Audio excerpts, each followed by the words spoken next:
السلام علیکم ورحمۃ اللہ وبرکاتہ۔ بسم اللہ الحمد للہ والصلاة والسلام علی اشرف الانبیاء والمرسلین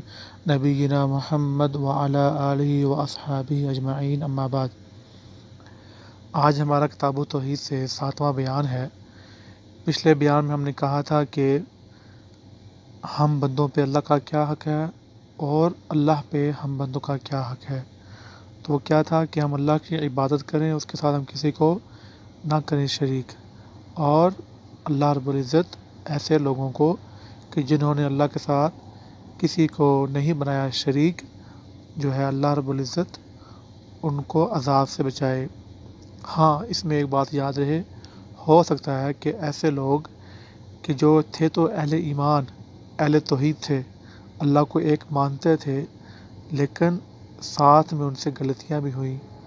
انہوں نے برے کام بھی کیے، تو ایسے لوگوں کے لیے اللہ کا فیصلہ ہوگا کہ اگر اللہ چاہے تو ان کو شروع سے ہی، مطلب پہلے دن سے ان کو معاف کر دے، قیامت کے دن ہی، یا پھر اللہ چاہے تو ان کو جو ہے ان کے جو برے اعمال تھے، ان کے برے اعمال کے سبب جو ہے اللہ رب العزت ان کو جہنم میں بھیجے گا، اور پھر ان کے جو برے اعمال تھے ان کی سزا پانے کے بعد ان کو اللہ رب العزت جہنم سے نکال کر جنت میں داخلہ دیں گے۔ تو یہ اللہ کی مرضی پہ ہے، لیکن خلاصہ کلام یہ ہے کہ جس بندے کو اس حال میں موت آئی کہ اس نے اللہ کے ساتھ کسی کو شریک نہیں بنایا، بالآخر وہ جنتی ہے۔ اگر اس سے غلطیاں نہیں ہوئیں، وہ ایک نیک انسان تھا، تب تو وہ اللہ کی رحمت سے شروع سے ہی پہلے فوراً ہی وہ جنت میں داخل ہو جائے گا۔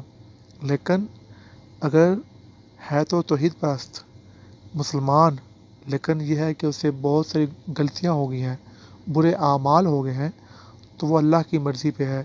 چاہے تو اسے معاف کر دے فوراً ہی، چاہے تو اسے پہلے عذاب دے پھر اس کو معاف کرے۔ ھذا ما عندی واللہ اعلم۔